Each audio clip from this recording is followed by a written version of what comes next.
In our last section, we discussed provisions associated with health insurance. This is an important lesson within the entire course. Make sure to have these portions of the course at the forefront of your mind when preparing for the state exam. All the provisions you just finished studying are required and must be included in a policy. The language used in a policy can use the exact language as found in the rules and statutes or be at least as favorable to the client.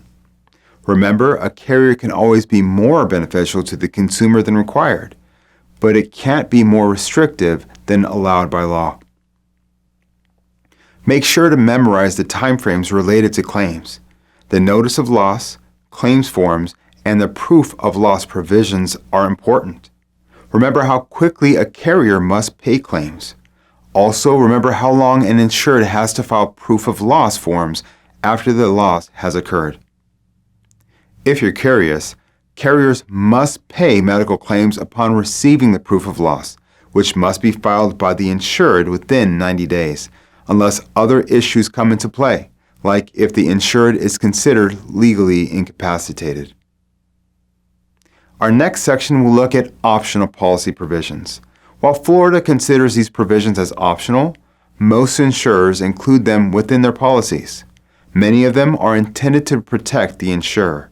For instance, provisions that head off over-insurance or prevent a disabled insured from collecting more in disability coverage than what was earned while working, and misstatements regarding age, gender, and occupations are discussed. A person cannot profit due to an insurance loss. At best, they can be indemnified or placed into the same approximate financial position they were prior to the loss. Many of the provisions here deal with this concern and protect the insurance company from having to pay more than the true value of a claim. We'll also detail Florida laws associated with canceling and non-renewing health insurance.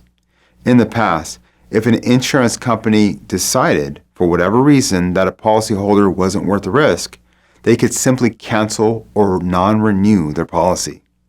This isn't true anymore.